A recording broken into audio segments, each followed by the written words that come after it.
Seems like Charles Schwab is kind of sick and tired of San Francisco and basically the whole entire office department.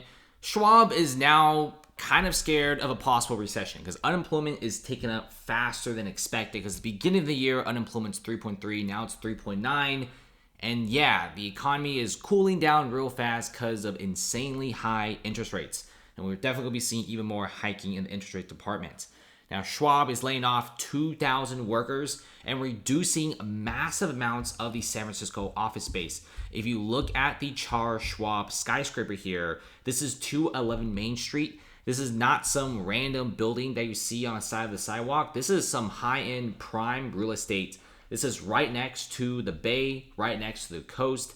This is right next to the Salesforce Tower. Of all the offices in San Francisco, I say this area like Main Street, Spear Street, this area is generally the best area you could get in terms of office space. And look at these skyscrapers and buildings, right? This is as high end as it comes in offices as it gets. This is the Charles Schwab HQ, and they're reducing their square footage. And I think partly the reason why isn't just because of a lot of people wanting to work online, but it's a combination of crime, safety, shoplifting in the city, and also Schwab just wants to move online to save some money, right? Look at this condo building here. They're selling for millions of dollars. Well, I guess they used to.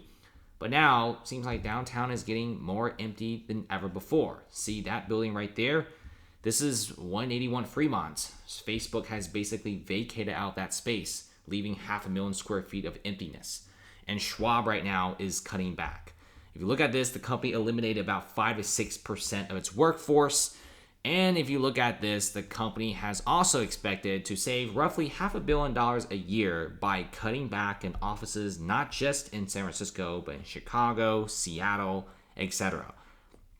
If you look at this building, it's 17 stories, right? Now they're shrinking down to just 6 floors, with the majority of the stories being completely empty. The lease expires in 2028, which really isn't that bad. The banking giant is moving its headquarters from San Francisco to Dallas-Fort Worth area in 2019, and they're continuing to do so. So yeah, they're going to be slowly closing down the branches. And here's the thing, they're still going to stay in San Francisco, but you just saw them shrink from 17 stories to just 6 stories, which is basically a 2/3 reduction in terms of square footage when it comes to offices. And this really does show off how bad the office situation is in San Francisco. If you also look at some of the high-end office real estate, right? Look at how cheap some of these units are renting for. These are very, very low prices that you can't get anywhere else. And it used to be, back in the old days, like downtown financial district of San Francisco, Soma, you're going to have to be paying like $100 to $150 per square feet per year. But now when you look at some of these buildings, they're going for some pretty insanely cheap prices, like $28 to $36 a square feet per year, 45, 38, 50 right there. So you get the idea. Like office space is getting really, really cheap. And it's not just Schwab taking down the office department in San Francisco, just destroying the overvaluation. We also have WeWork. Now, we all know about WeWork. This is by far the most infamous companies out there. They basically brand themselves as a tech company, even though they're not. They're basically like a glorified landlord. But New York City, San Francisco offices brace for pain from the WeWork bankruptcy. And yeah, this is a big deal because WeWork owns millions of square footage in the United States and around the world. They're filing bankruptcy. They can't go through this. And at this point, if you're a landlord and you're suing WeWork, I mean, you're not going to get anything because they're just going to bankrupt. That's the ultimate defeat. WeWork has 1 million square footage in San Francisco, so that's another 1 million square footage being lost. Seems like every single week we always get some news, like Microsoft recently pulled out of massive offices, Airbnb closed up all their offices except 888 Howard Street. This is Airbnb HQ, their last building in San Francisco. Most of the other ones are all closed up. And like I said before, everyone just complains about the same thing every single day, never gets solved. There's insane amount of crime, lots of homelessness. And this is why San Francisco office buildings sell for dirt cheap. Like this building, this is a great looking building in downtown San Francisco. Buildings like these generally go for a lot of money. You know, like 2018, it was bought for $64 billion. Sold recently for $15 million. Guys, $15 million If you go to like Hong Kong, it probably could get you like a little penthouse, maybe like 2,000 square feet. Same thing in Manhattan, $15 million gets you like a 4-bed, 4-bath next to Central Park. That's about it. Like a little, maybe like a 3,000 square feet penthouse, let alone a whole entire building smack in the middle of downtown San Francisco. This is insane. This just shows you how bad the real estate situation is getting. You got vacancies heading towards 40%. Companies like Schwab just moving out. And many of these companies don't even complain, right? They don't write letters to the city. They just close down shop. They just screw it. Let's just get our office workers out of here. We're just going to cancel our lease. And once our lease expires or once our lease just ends, we're just going to leave the city. This is what's happening. San Francisco is facing a massive spiral downwards. And people just say the same thing, right? There's just so much crime, so much homelessness. And it really sucks. So San Francisco really is a high-end AAA rating city, but only if they clean things up.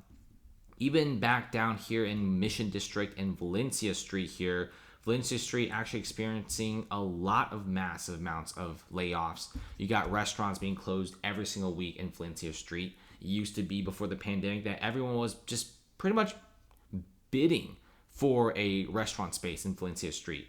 All those restaurants, a lot of them are now closed. It used to be full. There's lines everywhere, and you will not see a single vacancy. But now there's vacancies everywhere. So Schwab is also gearing up for something pretty big. They're also sniffing out, okay, we're seeing a pretty big recession coming in. Like I said before, with high rates, you're going to be at least getting a mild recession. Unemployment is already taken up. I wouldn't be surprised if November's unemployment rate is going to be roughly like 4.2, 4.3%. I wouldn't really be surprised. Maybe at the end of the year, 5% unemployment. That could be a thing, and that would definitely affect the economy bigger than ever before. But just remember, office space is getting pretty bad, right? San Francisco's office space used to be worth a lot of money. Now you have high-end real estate locations like the Airbnb place. Also got places like 100 Hooper, which is a newly built office space. This is where Adobe is headquartered, but Adobe is also canceling their lease from this newly built office building. That's crazy because usually Adobe is like one of those companies that will stay for a long time, and usually these new office buildings make a lot of money. But now office buildings like these, which have a 100% occupancy rate because they're new, is now facing occupancy rates slowly decreasing to 90, 80, 70%. And it's getting pretty scary. We're also seeing whole entire buildings and condominium projects being sent back to the lender. People just don't want to be here anymore. And it just kind of sad overall to see San Francisco being deteriorated to this level. But hopefully they do recover. But hey, like what everyone's saying on Reddit and social media, the chances of San Francisco recovering from this is going to be very, very difficult. Now, we also got to talk about the whole Seattle situation because apparently what I've been hearing with rumors is dozens of skyscrapers in Seattle are also vacant. So this isn't just a Bay Area, Cali thing. This seems to be a nationwide, even a worldwide phenomenon. But of course, some cities are getting hit harder than others. So thanks for watching, guys. Comment below. And before I leave, definitely like, comment, and subscribe for more.